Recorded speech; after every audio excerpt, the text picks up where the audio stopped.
तो जय हिंद एवरीवन। स्वागत है बच्चे आप सभी का 30 मिनट्स कॉन्सेप्ट सीरीज के एक और लेक्चर में, जिसमें बच्चे आज हम स्टार्ट करेंगे पॉलिटी के कुछ कोर कॉन्सेप्ट। और बच्चे आज की क्लास में मैं आपको पढ़ाऊंगा अबाउट प्रेसिडेंट। ठीक है बच्चे, देखो, जब भी हम प्रेसिडेंट सर के बारे में या प्रेसिडेंट मैम के बारे में पढ़ते हैं, ठीक है सर, या उनसे रिलेटेड आर्टिकल्स को पढ़ते हैं, तो वो थोड़ा सा कॉम्प्लेक्स और थोड़ा सा लंबा प्रोसीजर, ठीक है। इसलिए इस वीडियो को मैं 2 से 3 पार्ट में शूट करूंगा। पार्ट 1 आपको आज मिल जाएगा, पार्ट 2 बच्चे आपको कल मिल जाएगा, एंड पार्ट 3 भी मैं कोशिश करूंगा बच्चे की आपको कल ही प्रोवाइड कर दूं।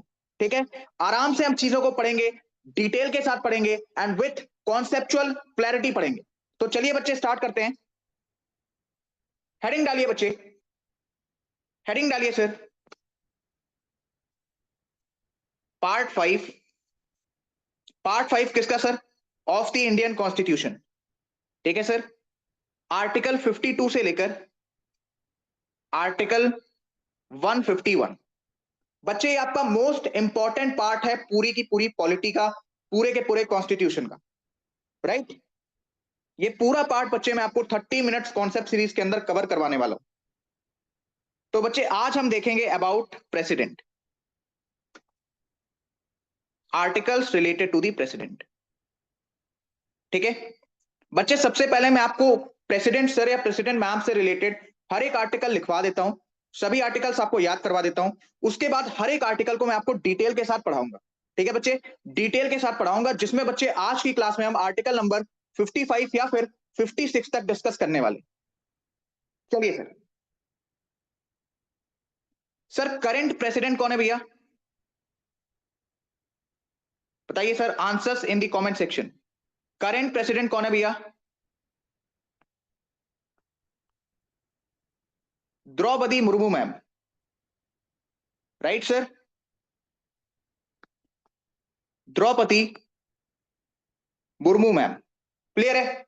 चलिए सर, सबसे पहले भैया मैं आपको प्रेसिडेंट से रिलेटेड हर एक आर्टिकल याद करवा देता हूं। तो भैया उसकी ट्रिक है, ध्यान से देखना, बिल्कुल देसी लैंग्वेज में मैं आपके लिए ट्रिक लिख रहा हूं। उसके बाद हर एक चीज मैं आपको इसमें एक्सप्लेन करूंगा। ठीक है, घबराना नहीं, बहुत ही आसान तरीके से, बहुत ही अच्छे तरीके से आपको हर एक कॉन्सेप्ट समझ में आने वाला है। पकानी कोका, पकानी कोका दुयो दशम, दुयो दशम। हैव पेशेंस एंड चीजों को प्लीज थोड़ा ध्यान से देखिए। सर पकानी फॉर पी, ठीक है, पाई stands for P and P for post, P for post. Sir ये आपका article number 52, article number 53, article number 54, 55, 56, 57, 58, 59, 60, 61। ठीक है बच्चे, 52, 53, 54, 55, 56, 57, 58, 59, 60 एंड 61। तो सर प्रेसिडेंट की पोस्ट का जिक्र किस आर्टिकल में किया गया है बच्चे? आर्टिकल नंबर 52 में सर। ठीक है बच्चे, आर्टिकल नंबर 52 में बच्चे प्रेसिडेंट सर की पोस्ट का या प्रेसिडेंट मैम की पोस्ट का जिक्र किया गया है। Am I clear? Am I clear बच्चे? चलिए सर, काय स्टैंड्स फॉर बच्चे, काय स्टैंड्स फॉर कार्यपालिका। ठीक है, कार्यपालिका या फिर आप इसको कह सकते हो एग्जीक्यूटिव डिपार्टमेंट। घबराने की जरूरत नहीं है, आप अभी के लिए सिर्फ कीवर्ड्स पकड़िए, एक एक आर्टिकल बच्चे मैं आपको डिटेल के साथ एक्सप्लेन करूंगा। ठीक है, काय स्टैंड्स फॉर सर कार्यपालिका या फिर एग्जीक्यूटिव डिपार्टमेंट, यानी कि सर आर्टिकल 53 में प्रेसिडेंट मैम या फिर प्रेसिडेंट सर से रिलेटेड एग्जीक्यूटिव डिपार्टमेंट की चर्चा करी गई। ठीक है सर, ये क्या है इस आर्टिकल के अंदर, ये मैं आपको आज की क्लास में डिटेल के साथ पढ़ाने वाला हूं। सर नी मतलब बच्चे, नी स्टैंड्स फॉर निर्वाचन, दैट इज इलेक्शन। ठीक है सर, नी स्टैंड्स फॉर निर्वाचन या फिर इलेक्शन, या फिर इलेक्शन। ट्रिक मैंने हिंदी में इसलिए बनाई है बिकॉज हिंदी में थोड़ा सा आपको सुटेबल लगेगा। सर पकानी मतलब पोस्ट का यानी कि कार्यपालिका, दैट इज एग्जीक्यूटिव डिपार्टमेंट। नी मतलब सर निर्वाचन यानी कि इलेक्शन। ठीक है सर, सर को स्टैंड्स फॉर बच्चे को stands for quota of the president, को stands for quota of the president. क्या बच्चे आपको इतना समझ में आ गया? को stands for the quota of the president. Sir article 56 that is, मैंने यहां पे वर्ड यूज किया का। बच्चे का स्टैंड्स फॉर कार्यकाल, या फिर इंग्लिश में बच्चे आप उसको कह सकते हो ड्यूरेशन, या बच्चे आप उसको कह सकते हो टेन्योर, टेन्योर। ठीक है बच्चे, का स्टैंड्स फॉर कार्यकाल एंड को stands for quota, right. Sir दो मतलब री इलेक्शन, यानी कि दोबारा निर्वाचन, दोबारा निर्वाचन, या फिर बच्चे आप इसको री इलेक्शन भी कह सकते हो, री इलेक्शन। ठीक है बच्चे, री इलेक्शन। सर यो मतलब कैपेबिलिटीज, योग्यता सर, क्या सर जी? योग्यता। ठीक है, कैपेबिलिटी, कि प्रेसिडेंट बनने के लिए आपके पास क्या क्या योग्यताएं होनी चाहिए, राइट। सर दशम को मैं यहां पर खोल दे रहा हूं, दशम को बच्चे मैं यहां पर खोल दे रहा हूं, ध्यान से देखिएगा, ध्यान से देखिएगा बच्चे। ठीक है, क्या आपको इतना क्लियर है? बताइए सर, क्या बच्चे आपको इतना क्लियर है? चलिए, द स्टैंड्स यानी कि सर आर्टिकल नंबर 59, बच्चे आर्टिकल नंबर 59 में कंडीशंस हैं। ठीक है, आर्टिकल नंबर 59 में सर कंडीशंस है, क्लियर है? आर्टिकल नंबर 59 में बच्चे कंडीशंस है। सर कैसी कंडीशंस? कि ये कंडीशन आपको फॉलो करनी ही पड़ेगी, ये कंडीशन आपके ऊपर लागू होनी चाहिए to stand in a president election, to fight for a president election, clear है? सर शाह यानी कि शपथ, हिंदी इंग्लिश में बच्चे आप इसको लिख सकते हो ओथ। बच्चे मा स्टैंड्स फॉर महाभियोग या फिर इंपीचमेंट, महाभियोग या फिर इंपीचमेंट। थोड़ा सा जो बच्चे इसमें सीबीएसई बोर्ड वाले हैं उनको हो सकता है दिक्कत आ रही हो, बट एक एक चीज बच्चे मैंने आपके लिए इंग्लिश में लिख दी। मैं उम्मीद करता हूं कि आपको किसी भी प्रकार की दिक्कत नहीं आ रही होगी। ठीक है सर, पकानी कोका दुयोदशम, पकानी कोका दुयोदशम। Sir P stands for post, का यानी कि सर कार्यपालिका that is executive department. Sir नी फॉर निर्वाचन दैट इज इलेक्शन। सर को for quota that is quota for the president, right. का फॉर टेन्योर यानी कि कार्यकाल सर। दुयो यानी कि सर दोबारा election. This word, this specific word represent दोबारा इलेक्शन या फिर दोबारा निर्वाचन, दैट इज री election. Sir you stands for योग्यता, योग्यता इन हिंदी, इंग्लिश में बच्चे capability. Sir the stands for दशाएं या फिर कंडीशंस, कि सर कौन कौन सी आपकी कंडीशंस होंगी ताकि आप प्रेसिडेंट के इलेक्शन में खड़े हो पाए। वैसे आप नहीं हो सकते, I am sorry for that. क्यों नहीं हो सकते ये भी मैं आपको, जब हम पूरा का पूरा ये प्रेसिडेंट इलेक्शन का प्रोसीजर पढ़ लेंगे, पूरे के पूरे प्रेसिडेंट की जो भी इनसे रिलेटेड आर्टिकल्स हैं उसको पढ़ लेंगे, आपको खुद ब खुद बच्चे उसका आंसर मिल जाएगा। ठीक है सर, शाह मतलब बच्चे शपथ यानी कि सर ओथ, है ना। एंड मां मतलब बच्चे महाभियोग, जिसको आप इंग्लिश में इंपीचमेंट भी कहते हो, जिसको बच्चे आप इंग्लिश में इंपीचमेंट भी कहते हो। मुझे बताइए क्या हर एक बच्चे को इतना समझ में आ गया?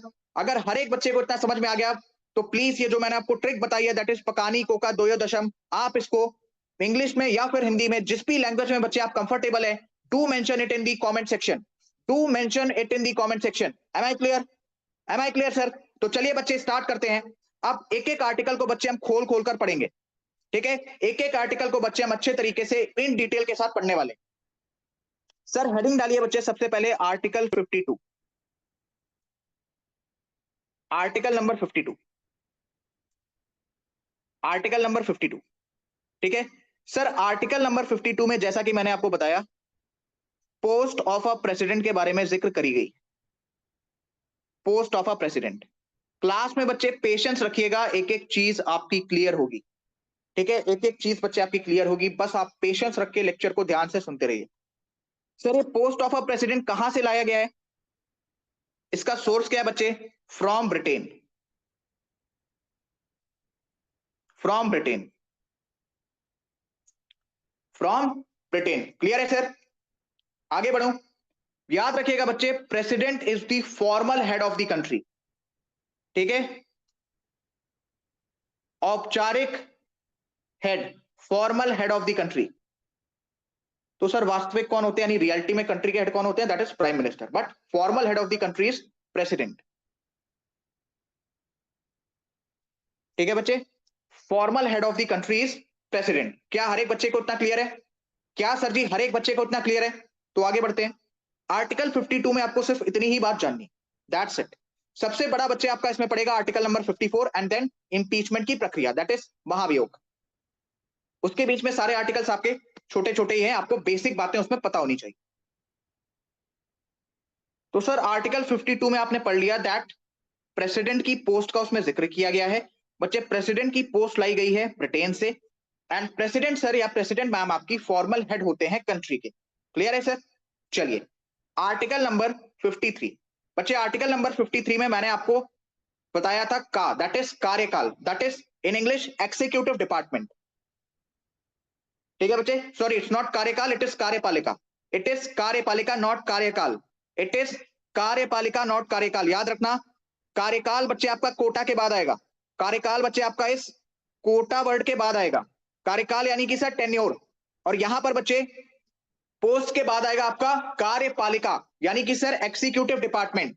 तो पोस्ट के बाद sir executive department and Kota of the president sir या प्रेसिडेंट मैम के बाद टेन्योर, दैट इज कार्यकाल। तो कार्यपालिका executive department and that is आपका कार्यकाल, दैट इज टेन्योर। दोनों को प्लीज मिक्स मत करिएगा। क्लियर है? चलिए बच्चे आर्टिकल नंबर 53, जो भैया प्रेसिडेंट होते हैं, ठीक है, जो भैया प्रेसिडेंट होते हैं वो फॉर्मल हेड होते हैं of the executive department, of the executive department,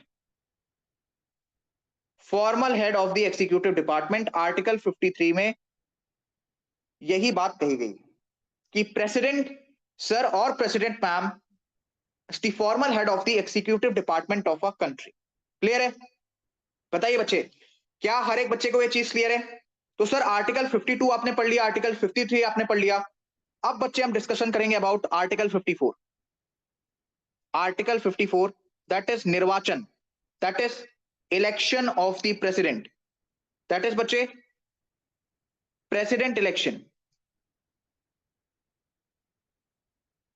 that is बच्चे प्रेसिडेंट इलेक्शन, प्रेसिडेंट इलेक्शन। ठीक है सर? चलिए सबसे पहला पॉइंट बच्चे आप इसमें जो नोट करेंगे that is president election is a indirect election. It is a indirect election. Sir what is direct election? जिसमें जनता डायरेक्टली पार्टिसिपेट करती है। What is indirect election sir? जिसमें जनता के द्वारा चुने गए प्रतिनिधि, जनता के द्वारा चुने गए लीडर्स वो जाकर पार्टिसिपेट करते हैं जनता की तरफ से। Am I clear? Am I clear बच्चे? लाइक आपके एमएलए या MPs, member of parliament and member of legislature assembly या फिर लेजिस्लेटिव असेंबली। ठीक है बच्चे, अगर वो आपकी तरफ से कहीं पर वोटिंग कर रहे हैं तो बच्चे it is a indirect election, but आपने उन्हें चुना है, आपने वोट देकर सर अपने एमपी अपने एमएलए को चुना है sir. It is direct election. यानी आप फॉर एग्जांपल आप सिर्फ इतना समझो, जहां पर आप डायरेक्टली वोट करके अपने लीडर्स को चुन रहे हो, डायरेक्ट इलेक्शन। जहां पर आप डायरेक्टली इन्वॉल्व नहीं हो अपने लीडर को चुनने में, इनडायरेक्ट इलेक्शन। क्लियर है? तो प्रेसिडेंट इलेक्शन में क्या आप लोग वोट डालते हो? The answer is no. तो president election is a indirect election, president election is a indirect election. अब बच्चे इसमें कुछ की टर्म्स आती हैं। President election is conducted by the single transitive and proportional method. President election is conducted by the single transitive and proportional method. Hindi medium बच्चे, अनुपाती प्रणाली एकल संक्रमणीय, अनुपाती प्रणाली एकल संक्रमणीय। ठीक है बच्चे, मैं आपके लिए कीवर्ड लिख रहा हूं, it is conducted by single transitive. Tension मत लेना, एक एक टर्म समझाऊंगा, एक एक टर्म समझाऊंगा बच्चे। It is conducted by single transitive and proportional method, conducted by single transitive and proportional method, and proportional method। Clear है बच्चे? सबसे पहले बच्चे मैं आपको समझाता हूं प्रोपोर्शनल मेथड। ठीक है बच्चे, सबसे पहले मैं आपको समझाता हूं सर अबाउट प्रोपोर्शनल मेथड। तो ध्यान से समझिएगा सर, प्रेसिडेंट का इलेक्शन कैसे कंडक्ट कराया जाता है। सबसे पहले बच्चे मैं लिख रहा हूं कैंडिडेट यानी कि उम्मीदवार, जो भैया प्रेसिडेंट के इलेक्शन में खड़े हुए हैं। ठीक है, जो भैया प्रेसिडेंट के इलेक्शन में खड़े हुए हैं। Point number 1 that is candidate. Sir ये कैसे खड़े हो सकते हैं, हमें भी खड़ा होना है। फर्स्ट ऑफ ऑल थोड़ा सा आप सब्र रखिए, जब ये पूरा का पूरा आर्टिकल 52 से लेके 62 तक मैं आपको पढ़ा दूंगा, प्रेसिडेंट से रिलेटेड आपके मन में एक भी डाउट नहीं बचेगा, क्लियर है। लेकिन उसके लिए बच्चे प्लीज पेशेंस रखिए। Candidate number A, candidate number B and candidate number C. Sir proportional method का क्या मतलब होता है कि बच्चे आपको प्रपोर्शन में इन सभी को वोट करना है। सर जी कुछ समझ में नहीं आया। बच्चे प्रपोर्शन मतलब 1 2 3 4 इस तरीके से, ठीक है। यानी कि जो इसमें से आपको सबसे ज्यादा पसंद है, सपोज मैं कहता हूं कि आपको ए नंबर वाला भैया सबसे ज्यादा पसंद है, तो आप इनके नीचे लिखेंगे नंबर 1। उसके बाद भैया आपको बी नंबर वाला उतना पसंद नहीं आ रहा आपको, लेकिन सी नंबर वाला पसंद है, सी नंबर वाला पसंद है बट ए से ज्यादा नहीं। सी नंबर वाला पसंद है बट ए से ज्यादा नहीं है, तो सी के नीचे बच्चे आप लिखोगे 2। और बी नंबर वाले को आपको एकदम लास्ट में रखना, आपको बिल्कुल पसंद नहीं है, इनके नीचे भैया आप लिखोगे 3। यानी कि सर आपको ए को भी अपना वोट डालना है, बी को भी अपना वोट डालना है, सी को भी बच्चा अपना वोट डालना है, but according to the ranking, according to the ranking जो आपको सबसे ज्यादा पसंद है उसके नाम के आगे आप लिख दो 1, क्लिक कर दो 1। जो भैया आपको सबसे खराब, मतलब आपको लग रहा है कि नहीं भैया ये हमारा काम नहीं कर पाएगा, ये हमें नहीं चाहिए, सर जी वहां पे आप लिखेंगे नंबर 3। आप नहीं, मतलब आपके द्वारा चुने गए जनता के प्रतिनिधि, ठीक है, आपके द्वारा चुने गए जनता के प्रतिनिधि। इसी में अभी मैं आपको बताऊंगा प्रेसिडेंट इलेक्टोरल कॉलेज में कौन कौन भाग ले सकता है, कौन कौन बच्चे भाग ले सकता है, ठीक है। चलिए क्लियर है। मैं यहाँ पे आपकी कंफ्यूजन आपको ना हो इसलिए मैं यहाँ पे लिख देता हूँ वोटिंग मेंबर्स, वोटिंग मेंबर्स, ठीक है। जो भी वोटिंग मेंबर्स है, सपोज उन्हें भैया ए वाला पसंद है उसके नाम के आगे लिख दिया 1, बी वाला बिल्कुल नहीं पसंद उसके नाम के आगे लिख दिया 3। खड़े कितने लोग हैं भैया 3, तो जिसको सबसे लास्ट पे रखना है उसके नाम के आगे 3, जिसको दूसरे नंबर पे रखना है उसके नाम के आगे 2। इस तरीके से भैया, इसी को कहते हैं प्रोपोर्शनल मेथड। यानी कि आप अपनी चॉइस के अकॉर्डिंग रैंकिंग कर रहे हो कि हमें ए वाला सबसे ज्यादा पसंद है, सी वाला थोड़ा सा कम पसंद है बट पसंद है, अरे बी वाला तो बिल्कुल ही नहीं पसंद है। वोटिंग मेंबर्स इस हिसाब से अपनी वोटिंग करेंगे रैंकिंग के अकॉर्डिंग। बच्चे इसी को कहते हैं प्रोपोर्शनल मेथड। इसी को बच्चे क्या कहते हैं, प्रोपोर्शनल मेथड। कि एक प्रपोर्शन में रैंकिंग के अकॉर्डिंग भैया आप वोट कर रहे हो, एक प्रपोर्शन में सर आप रैंकिंग के अकॉर्डिंग वोट कर रहे हो। एंड याद रखना इसमें आप सभी उम्मीदवारों को कुछ ना कुछ रैंकिंग दे रहे हो, सभी कैंडिडेट्स को भैया आप कुछ ना कुछ रैंकिंग दे रहे हो। क्या आपको इतना समझ में आ गया, क्या आपको इतना समझ में आ गया। अब देखो ये होता कैसे, ठीक है। सपोज ये है भैया कैंडिडेट नंबर 1, या ये है भैया वोटिंग मेंबर नंबर 1, मैं इसको V1 लिख दे रहा हूं, वोटिंग मेंबर नंबर 1, ठीक है। Voting member number 1। अब सुनिए, इन्हें भैया ए वाला बिल्कुल नहीं पसंद है, इसको दे दिया 3। बी वाला इन्हें थोड़ा सा पसंद है, इसको दे दिया नंबर 2 पे रख दिया। और सी वाला भैया इनके एकदम प्रिय है, इनके चाचा जी, इनको दे दिया नंबर 1, ठीक है। वोटिंग मेंबर नंबर 2, इन्हें भैया ए वाले बहुत पसंद है क्योंकि इनके फूफा लगते हैं, बी वाले थोड़े से कम पसंद है लेकिन पसंद है, सी वाले बिल्कुल ही नहीं पसंद है, उन्हें दे दिया नंबर 3, ठीक है बच्चे। Voting member number 3। अब ये वोटिंग मेंबर्स कौन होते हैं मैं आपको बताऊंगा, please have patience, please have patience. इस प्रक्रिया को समझिए, ठीक है बच्चे, इस प्रक्रिया को, इस मेथड को समझिए, बहुत ही इंपॉर्टेंट है आपके अपकमिंग एग्जामिनेशन के लिए। सर V3 वाले को भैया ना ये उतना पसंद नहीं आए तो इनको रख दिया नंबर 2 पे, इनको भी भैया रख दिया, इनको किस पे रख दिया भैया नंबर 3 पे, इनको रख दिया नंबर 1 पे, कि हमें ना सी वाले भैया बहुत पसंद है। तो अब देखो, अब काउंटिंग मान लो शुरू होती है, तो काउंटिंग कैसी होगी, सबसे पहले ये देखा जाएगा, सबसे पहले बच्चे ये देखा जाएगा कि ये जो वोटिंग मेंबर्स हैं, ये जो वोटिंग मेंबर्स हैं, इन्होंने किसको सबसे ज्यादा बार नंबर 1 पर रखा है। जो आपके वोटिंग मेंबर्स हैं, इन्होंने सबसे ज्यादा बार किसको नंबर 1 पर रखा है। तो काउंटिंग शुरू हुई भैया, इनको नंबर 1 पे रखा है 1 बार, इनको भैया नंबर 1 पे रखा है 1 बार, इनको नंबर 1 पे रखा है 0 टाइम्स, इनको भैया नंबर 1 पे रखा है 2 बार, इनको भैया नंबर 1 पे कब रखा है, कितनी बार रखा है भैया, 2 बार रखा है सर, 2 बार रखा है, क्लियर है। तो ये आपके इलेक्शन जीत जाएंगे, इन्हें भी भगा दिया जाएगा, इन्हें भी भगा दिया जाएगा, यानी कि C wins the election. Candidate C wins the election.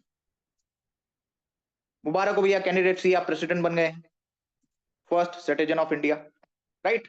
चलिए, तो यहां पर भैया candidate C wins the election, क्यों? क्योंकि मैक्सिमम वोटर्स ने उन्हें नंबर 1 पे सबसे ज्यादा बार चुना है। क्लियर है? क्लियर है बच्चे? अब सर आपके दिमाग में एक डाउट आ रहा होगा कि सपोज यहां पर भी मैं नंबर 1 लिख दूं, यहां पर भी अगर बच्चे मैं नंबर 1 लिख दूं, तो ये दोनों भी बराबर हो जाएंगे, ये दोनों भी बच्चे बराबर हो जाएंगे। बात तो सही है सर। यहां पर क्या हो गया सर? यहां पर हो गया टाई। यहां पर क्या हो गया भैया? टाई। वोटिंग मेंबर्स ने इन्हें भी नंबर 1 पर 2 बार रख दिया और इन्हें भी भैया नंबर 1 पर 2 बार रख दिया। क्लियर है? लेकिन सर इनका क्या? नंबर बी वाले का, नंबर बी वाले का सर इन्हें भगा दिया जाएगा। अरे भागो, तुम्हें कोई पसंद नहीं करता है, ये भैया भगा उठेंगे। ठीक है, अब सुनो, ये भैया भगा उठेंगे। इनके वोट्स का क्या होगा? इनके वोट को, ठीक है, जो बंदा हार रहा है, सपोज बी हार रहा है, उनके वोट को जीरो करके, उनके जो वोट उनको मिले हैं उसकी वैल्यू जीरो करके जो बंदा जीत रहा है उसको दे दिया जाएगा। क्या समझे? क्या समझे? यानी कि अगर भैया बी वाले के पास सपोज 5 वोट है और सी वाले के पास 8 वोट है, अब भैया ये जीत रहे हैं, इन्हें भगा दिया जाएगा और इनका जो 5 वोट है ये इनको दे दिया जाएगा कि भैया जीत रहे हो तो अच्छे से जीतो, तुम तो वैसे हार रहे हो भैया बी वाले, तो आप भागो यहां से, आपके वोट की वैल्यू जीरो। समझे भैया? इसी मेथड को कहते हैं सिंगल ट्रांसिटिव। जो बंदा हार रहा है उसके वोट को जीरो करके जीतने वाले बंदे को दे देना, उसी को कहते हैं sir single transitive. So president election is conducted by single transitive and proportional method. Proportional method यानी कि भैया आप प्रपोर्शन में हर एक बंदे को वोट दोगे, जो सबसे ज्यादा पसंद उसको नंबर 1 पे रखो, जो सबसे ज्यादा पसंद उसको नंबर 2 पे, जो उसके बाद थोड़ा सा आपको जो कम पसंद है उसको नंबर 2 पे, जो बिल्कुल भी नहीं पसंद है उसको नंबर 3 पे। अब सपोज इसमें इसमें 4 कैंडिडेट होते तो सर क्या वैल्यू बढ़ जाती? बिल्कुल बढ़ जाती भैया। फिर जो आपको एकदम नहीं पसंद आप उसको रखोगे नंबर 4 पे। समझ में आया? समझ में आया बच्चे? बताइए बच्चे, क्या आपको इतना क्लियर हुआ? एक बार आप दोबारा से इस वीडियो को देखिएगा, आपको अच्छे तरीके से चीजें समझ में आ जाएंगी, अगर अभी भी आपको चीजें नहीं समझ में आ रही। तो जो पहली बार आपकी काउंटिंग हुई भैया, इसको कहते हैं फर्स्ट फेज काउंटिंग। जो भैया आपकी पहली बार काउंटिंग हुई इसको कहते हैं सर फर्स्ट फेज काउंटिंग। इसको क्या कहते हैं भैया? First phase counting. ठीक है, लेकिन अगर भैया टाई होता है, अगर भैया टाई होता है तो आपकी सेकेंड फेज की काउंटिंग शुरू की जाएगी। Second phase counting, second phase counting. Sir second phase counting में क्या होगा? ये देखा जाएगा कि जो वोटर्स हैं, वोटर्स ने किसको, ए को, बी को या फिर सी को, किसको नंबर 2 पर कितनी बार पसंद किया, किसको नंबर 2 पर कितनी बार पसंद किया, किसको नंबर 2 पर कितनी बार पसंद किया। I am repeating again, voters ने किसको नंबर 2 पर कितनी बार पसंद किया। किस केस में सर? सेकेंड फेज काउंटिंग में। कब होगी सर? जब पहली चरण की मतगणना यानी कि फर्स्ट फेज काउंटिंग में वोट बराबर हो जाए या फिर टाई हो जाए। सर क्या कभी ऐसा हुआ है? हुआ है बच्चा, ऐसा हुआ है sir in the case of V V Giri साहब, in the case of V V Giri साहब। ठीक है भैया, वीवी गिरी साहब के टाइम पे काउंटिंग आपकी सेकेंड फेज में पहुंच चुकी थी। काउंटिंग भैया आपकी सेकेंड फेज में पहुंच चुकी थी। समझ में आया? काउंटिंग भैया आपकी सेकेंड फेज में पहुंच चुकी थी। तो इस एग्जाम्पल को आप याद रखेंगे कि किस राष्ट्रपति के निर्वाचन के दौरान या किस राष्ट्रपति के इलेक्शन के दौरान सेकेंड फेज काउंटिंग की गई थी। Example is V V Giri sir, example is V V Giri sir. Am I clear? Am I clear बच्चे? ठीक है, अब मान लो यहां पर भी टाई होता तो थर्ड फेज काउंटिंग, उसमें कितने लोगों ने जो आपके वोटिंग मेंबर्स हैं उन्होंने किस बंदे को 3 नंबर पर कितनी बार पसंद किया, किस बंदे को 3 नंबर पर कितनी बार पसंद किया in the third phase counting. Second phase counting, किस बंदे को 2 नंबर पर कितनी बार पसंद किया। फर्स्ट फेज काउंटिंग, किस बंदे को नंबर 1 पर कितनी बार पसंद किया। क्लियर है? क्लियर है बच्चे? चलिए, तो यही था बच्चे आपका मेथड ऑफ प्रेसिडेंट इलेक्शन। 3 बातें बच्चे आपको इसमें याद रखनी है। It is indirect election conducted by single transitive, यानी कि जिसका वोट जो हार रहा है उसका वोट 0 करके जो बंदा जीत रहा है उसको उसके वोट दे दिए जाएंगे। जो बंदा हार रहा है उसका वोट 0 करके हारने वाले बंदे का वोट जो बंदा जीत रहा है उसको दे दिया जाएगा। इसी को बच्चे कहते हैं single transitive and proportional method. I hope आपको समझ में आ गया हो। ठीक है, एम आई क्लियर? क्लियर है बच्चे? चलिए, ठीक है। अब भैया आर्टिकल 54, ठीक है सर। अब भैया आर्टिकल 54 के अंदर ही कॉन्सेप्ट आता है, दैट इज प्रेसिडेंट के इलेक्शन में भैया कौन कौन खड़ा होगा। प्रेसिडेंट के इलेक्शन में कौन कौन खड़ा होगा, याद रखना ये कोई अलग सा पार्ट नहीं है, आर्टिकल 54 के अंदर ही आता है। आर्टिकल 54 के अंदर आता है बच्चे, ठीक है। इसको कहते हैं sir president electoral college. College यानी कि आप इसको ग्रुप से रिलेट कर सकते हो, बट संविधान में क्योंकि कॉलेज लिखा है तो मुझे भी बच्चे यहां पे कॉलेज ही लिखना पड़ेगा। कौन कौन भैया इसमें पार्टिसिपेट कर सकते हैं? तो देश में आपके दो भवन है, एक है सर भैया आपका संसद, एक है सर आपका संसद, राइट। एक है भैया आपका लेजिस्लेचर, लेजिस्लेचर, राइट। एक है भैया आपका संसद, एक है सर आपका लेजिस्लेचर। इतना क्लियर है सर? संसद के दो सदन यानी कि सर इसके दो घर, यानी कि बच्चे इसके दो हाउस। सर एक है आपका लोकसभा, एक है सर आपका राज्यसभा। लोकसभा, राज्यसभा, ठीक है। लेजिस्लेचर, विधानमंडल की यानी कि सर लेजिस्लेचर मतलब विधानमंडल। सर इसमें आपके दो घर, दो हाउस। पहला भैया आपका विधानसभा एंड दूसरा भैया आपका विधान परिषद, ठीक है। अब सुनो, लोकसभा में कितने लोग? सर लोकसभा में कितने लोग टोटल होते भैया? 545 टोटल होते भैया 545। सर राज्यसभा में कितने लोग टोटल होते भैया? 245 टोटल होते भैया 245, ठीक है। विधानसभा एंड विधान परिषद भैया आपका डिपेंड करता है, ठीक है। ये बच्चे आपका डिपेंड करता है। सर कौन कौन से लोग इसमें इलेक्शन में भाग लेंगे? सर लोकसभा भाग लेगी, सर राज्यसभा भाग लेगी, सर विधानसभा भाग लेगी, बट विधान परिषद भाग नहीं लेगी बच्चे। विधान परिषद भाग नहीं लेगी। सर रीजन, यूपीएससी है सर, वो तो रीजन पूछती है। विधान परिषद भाग क्यों नहीं लेगी? बिकॉज बच्चे ये सिर्फ और सिर्फ 6 राज्यों में है, only in 6 states. For example UP में है, बिहार में है, महाराष्ट्र में है, ठीक है, कर्नाटका में है बच्चे। तो इस तरीके से सिर्फ और सिर्फ 6 राज्यों में है बच्चे ये, दैट इज विधान परिषद, ठीक है सर। विधान परिषद बच्चे सिर्फ और सिर्फ 6 राज्यों में है, ठीक है। क्या बच्चे आपको इतना समझ में आया? बताइए सर, क्या हर एक बच्चे को इतना सा कॉन्सेप्ट क्लियर है? बताइए सर, क्या हर एक बच्चे को इतना कॉन्सेप्ट क्लियर है? आगे बढ़े सर। सर विधान परिषद को इंग्लिश में क्या कहते हैं? विधान परिषद को बच्चे इंग्लिश में क्या कहते हैं? Sir legislative council. क्या कहते हैं बच्चे? Legislative council. Am I clear? Sir ये कहां कहां पे आपको देखने को मिलेगी बच्चे? आंध्र प्रदेश, बिहार, कर्नाटका, महाराष्ट्र, तेलंगाना एंड उत्तर प्रदेश। उत्तर प्रदेश और बिहार आपको ऐसे याद हो जाएगा, फिर थोड़ा सा निकल लो साउथ में, महाराष्ट्र, तेलंगाना, आंध्र प्रदेश, ठीक है, कर्नाटका। चलिए सर, सिर्फ और सिर्फ 6 स्टेट्स में है। तो सर इनको क्यों नहीं अलाउ कर रहे हैं? इनको बच्चे क्यों नहीं अलाउ कर रहे हैं? मुझे एक बात बताओ, आपकी लोकसभा गई, आपकी राज्यसभा गई, आपकी भैया विधान सभा भी गई, लेकिन विधान परिषद तो सिर्फ और सिर्फ 6 राज्यों के पास है। तो अगर वो 6 राज्य वाले वोट करेंगे प्रेसिडेंट के इलेक्शन में, अगर वो 6 राज्य वाले बच्चे वोट करेंगे प्रेसिडेंट के इलेक्शन में, तो थोड़ा सा न्याय नहीं हो जाएगा क्या? इन 6 लोगों के पास एक्स्ट्रा सीट नहीं हो जाएगी?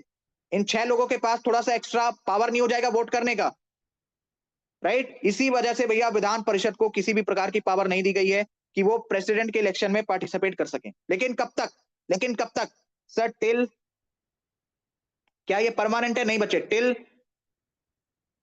28 राज्यों में, पूरे के पूरे 28 राज्यों में बच्चे विधान परिषद नहीं आ जाती। जब तक 28 राज्यों में हर एक राज्य के पास विधान परिषद नहीं होगी, तब तक भैया विधान परिषद प्रेसिडेंट के इलेक्शन में पार्टिसिपेट नहीं कर सकती। क्वेश्चन क्या पूछा बाबू? देखो, क्वेश्चन क्या पूछा सर? जो आपका बिहार है, बिहार के पास विधान परिषद है, बिहार के पास भैया क्या है? विधान परिषद है, राइट? बिहार के सीएम कौन है सर? नीतीश कुमार साहब। बिहार के सीएम कौन है सर? नीतीश कुमार साहब। नीतीश कुमार साहब कहां के हैं सर? विधानसभा या Vidhan Parishad? That is Vidhan Parishad. Question पूछा था बाबू, क्वेश्चन कैसे पूछा था ध्यान से समझना। कौन सी कंडीशन में, कौन सी कंडीशन में चीफ मिनिस्टर होने के बावजूद, कौन सी कंडीशन में चीफ मिनिस्टर होने के बावजूद वो प्रेसिडेंट इलेक्शन में पार्टिसिपेट नहीं कर पाएंगे? द आंसर इज, अगर वो particular chief minister Vidhan Parishad से हैं तो। अगर वो particular chief minister Vidhan Parishad से हैं तो वो प्रेसिडेंट के इलेक्शन में पार्टिसिपेट नहीं कर पाएंगे। Point to be noted, point to be noted. If the chief minister, that is CM, if the chief minister is from, if the chief minister is from Vidhan Parishad, that is legislative council, he or she cannot participate in president election, cannot participate in president election. क्या बोला sir जी आपने? cannot participate in president's election. am I clear? am I clear बच्चे? अगर concept में मजा आ गया तो please एक बार कमेंट सेक्शन में अपना फीडबैक दे दीजिए। प्लीज बच्चे कमेंट सेक्शन में एक बार अपना फीडबैक दे दीजिए कि सर मजा आ गया। ठीक है, अब सुनो, थोड़ा सा कंसेप्ट को और खोलते हैं, थोड़ा सा बच्चे कंसेप्ट को और खोलते हैं। मैंने यहां पर बच्चे एक लाइन लिख दी, ओनली दी इलेक्टेड मेंबर्स, कि सर लोकसभा के सदस्य पार्टिसिपेट करेंगे, राज्यसभा के सदस्य पार्टिसिपेट करेंगे, but only the elected members, only the elected members, only the elected members। Sir इससे आपका क्या मतलब है? आप मेरी बात ध्यान से सुनो भैया। जब अंग्रेज आए थे ना, जब अंग्रेज आए थे हमारे भारत में, तो उन्होंने कई सारी भारतीय महिलाओं के साथ शादी करी थी। यानी कि एक अंग्रेज है भैया, उन्होंने एक भारतीय महिला के साथ शादी कर ली, अंग्रेज नंबर 2 दूसरी भारतीय महिला के साथ शादी कर ली। ठीक है, इस तरीके से समझ में आया? तो भैया इनके जो बच्चे हुए, इनके जो बच्चे हुए, बच्चे के पापा इंग्लैंड के लेकिन बच्चे की मां भारतीय, तो बच्चे इन्हें बोले जाने लगा Anglo Indian, Anglo Indian. Clear है? बताइए बच्चे, क्लियर है? यानी अंग्रेजों ने जब वो भारत में आए थे और भारतीय महिलाओं से उन्होंने शादी करी, तो उससे उनके जो बच्चे हुए, बच्चे के पापा इंग्लैंड वाले, बच्चे की मां भारतीय, तो बच्चे उन्हें कहा जाने लगा एंग्लो इंडियन। ठीक है, उन्हें कहा जाने लगा भैया एंग्लो इंडियन। तो एंग्लो इंडियन भी अपनी बातों को रख सके, इस वजह से प्रेसिडेंट सर उनके साथ अन्याय होता था क्या? देखो, जब तक आपके अंग्रेज थे तब तक वो, ये जो एंग्लो इंडियंस थे, ये बहुत ही ज्यादा चौड़ में घूमते थे कि हमारे पापा एकदम अंग्रेज है ना, we are Anglo Indians. But जब ये चले गए अंग्रेज हमारा देश छोड़ के, इन्हें जब भगाया गया, तब क्या हुआ भैया? एंग्लो इंडियंस को लोगों ने बुरी नजर से देखा, गलत नजर से देखा। तो इनकी भी आवाज उठाने वाला कोई तो होना चाहिए, इनकी भी आवाज उठाने वाला कोई तो होना चाहिए। तो जो आपके प्रेसिडेंट हैं, जब वो इलेक्शन जीत जाते हैं, ठीक है, या भैया प्रेसिडेंट है तो ऑफकोर्स इलेक्शन जीते ही होंगे, राइट? तो भैया प्रेसिडेंट 2 एंग्लो इंडियन को नॉमिनेट करते हैं। क्या सर एंग्लो इंडियन चुनाव नहीं लड़ सकते? बच्चे लड़ सकते हैं, लड़ सकते हैं, बट जीतेंगे नहीं, क्योंकि भैया उनकी संख्या बहुत ही कम है। 2 एंग्लो इंडियन को नॉमिनेट करते हैं, यानी अपनी मर्जी से लाकर लोकसभा के अंदर बैठाते हैं, अपनी मर्जी से लाकर लोकसभा के अंदर बैठाते हैं। तो जो ये 2 एंग्लो इंडियन होते हैं, दे आर नॉमिनेटेड। यानी कि भैया लोकसभा में इलेक्टेड मेंबर्स की संख्या कितनी है? लोकसभा में भैया इलेक्टेड मेंबर्स की संख्या कितनी है? इलेक्टेड मेंबर्स की संख्या लोकसभा में कितनी है सर? 545 minus 2 equal to 543। ये है भैया आपके इलेक्टेड मेंबर्स। सर ये आपने -2 क्यों किया? क्योंकि भैया ये इलेक्टेड नहीं, नॉमिनेटेड हैं। एंग्लो इंडियंस इलेक्टेड नहीं, नॉमिनेटेड है। Am I clear? Sir out of 245, याद रखिएगा, इसमें 12 सीट्स आपकी रिजर्व होती हैं बच्चे। राज्यसभा के अंदर भैया आपकी 12 सीट्स रिजर्व होती हैं, ठीक है। डिफरेंट डिफरेंट फील्ड से जिन्होंने बढ़िया बढ़िया काम किया है, सपोज किसी ने साहित्य में अच्छा काम किया, किसी ने डॉक्टरी में अच्छा काम किया, ठीक है, एटसेट्रा, मतलब किसी ने समाज सेवा में बहुत अच्छा काम किया, तो भैया राज्यसभा में उनको एक सीट मिल जाती है। बट याद रखना, they are not elected, they are nominated. उनके सम्मान में भैया उन्हें एक सीट दे दी जाती है कि आइए आप भी बैठिए राज्यसभा में। आप इलेक्टेड नहीं है, इस वजह से आप प्रेसिडेंट के इलेक्शन में पार्टिसिपेट नहीं कर पाएंगे। यू आर नॉमिनेटेड, आप सब कुछ करो बट आप डिसीजन मेकिंग में काम नहीं करो। आप बैठो, मजे करो, सुविधाएं लो, बट डिसीजन मेकिंग में बच्चे आप काम नहीं करोगे, ठीक है। क्लियर है? यानी कि सर राज्यसभा में इलेक्टेड मेंबर्स कितने हैं? राज्यसभा में बच्चे इलेक्टेड मेंबर्स कितने हैं? 245 माइनस में कर लो भैया 12, ठीक है। अब निकाल लेना आंसर माइनस करके। सर ये -12 आपने क्यों किया? Because they are nominated, they are nominated, not elected. तो सर जो इलेक्टेड मेंबर्स हैं, जो भैया इलेक्टेड मेंबर्स हैं, सिर्फ वही पार्टिसिपेट करेंगे। सर ऐसा क्यों है? ऐसा क्यों है? बिकॉज देखो, इन्हें तो प्रेसिडेंट ने बैठाया, प्रेसिडेंट ने भैया इन्हें भी नॉमिनेट किया, प्रेसिडेंट ने भैया इन्हें भी नॉमिनेट किया। तो प्रेसिडेंट इलेक्शन दोबारा भी लड़ सकते हैं, 5 साल बाद वो दोबारा भी इलेक्शन में खड़े हो सकते हैं। तो मुझे एक बात बताओ, अगर प्रेसिडेंट दोबारा इलेक्शन में खड़े होंगे तो उन्हें कोई वोट दे या ना दे, ये 12 और ये 2 यानी 14 वोट तो उनके कंफर्म हो जाएंगे, क्योंकि प्रेसिडेंट ने इन्हें बैठाया है यहाँ पे। ये तो अन्याय हो जाएगा, 14 वोट इनके पहले से कंफर्म। ये हमारे वाले प्रेसिडेंट साहब फेवरेट है ना, पहले से कंफर्म हो जाएगा। दिक्कत वाली बात है। इसी वजह से आप देखो, अंबेडकर साहब की आप यहाँ पर, है ना, दिमाग की आपको दाद देनी पड़ेगी। उनकी जो क्या कहते हैं, विजनरी विजनरी पावर, बहुत ही विजनरी इंसान थे वो। जब उन्होंने संविधान लिखा, कितनी बारीकी से चीजों को लिखा है कि सिर्फ और सिर्फ इलेक्टेड मेंबर्स ही पार्टिसिपेट कर सकते हैं in the president's election. Am I clear? Am I clear बच्चे? चलिए सर, चलिए सर थोड़ा सा आगे बढ़ते हैं। सर आपकी यूटीज भी तो बचती हैं, that is union territories. 28 state की तो सर आपने बात कर ली, बट यूनियन टेरिटरीज का क्या? तो भैया कहा गया कि जिस यूनियन टेरिटरी की जनसंख्या अच्छी खासी है, for example Delhi, for example Delhi, for example Pondicherry, for example Pondicherry, for example, ठीक है, जम्मू कश्मीर। क्लियर है बच्चे? For example Jammu Kashmir.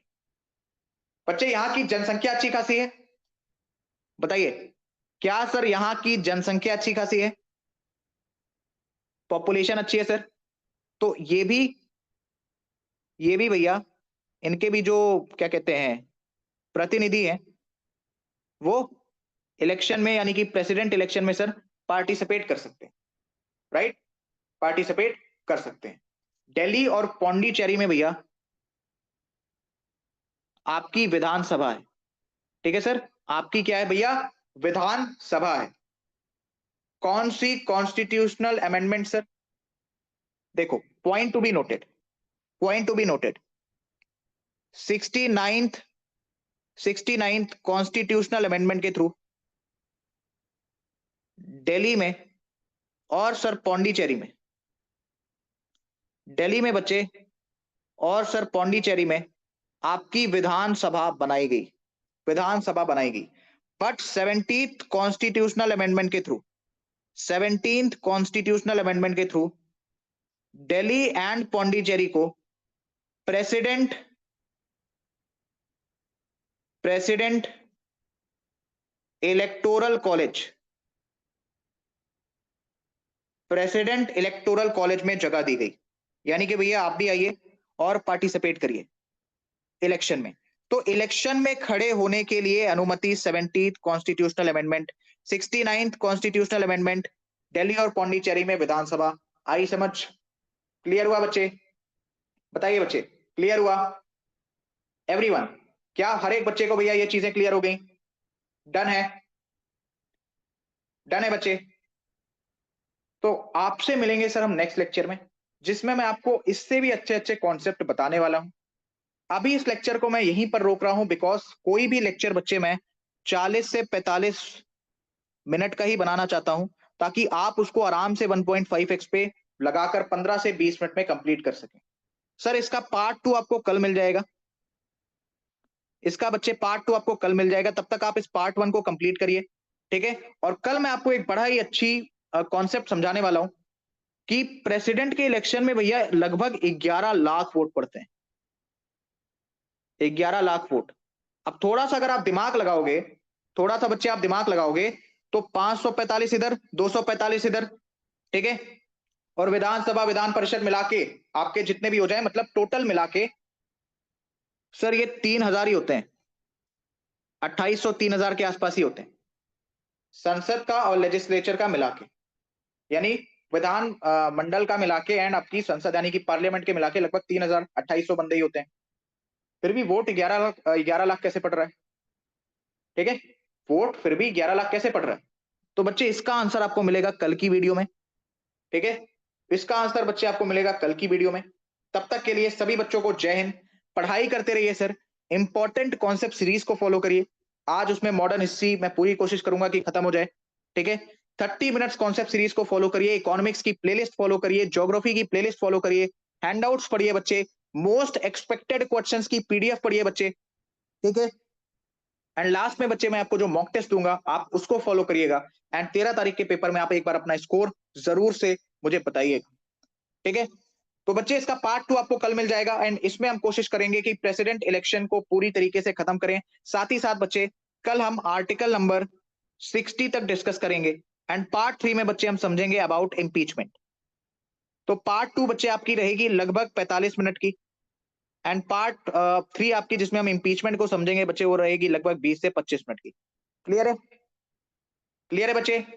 तो आपसे मिलेंगे सर नेक्स्ट लेक्चर में। तब तक के लिए सभी बच्चों को जय हिंद एंड इस कॉन्सेप्ट को प्लीज अच्छे तरीके से रिवाइज कर लीजिएगा, ठीक है बच्चे? इस कॉन्सेप्ट को जो भी मैंने अभी आपको पढ़ाया इसको प्लीज अच्छे तरीके से रिवाइज कर लीजिएगा, ठीक है बच्चे? ख्याल रखिए अपना और पढ़ाई करते रहिए। जय हिंद।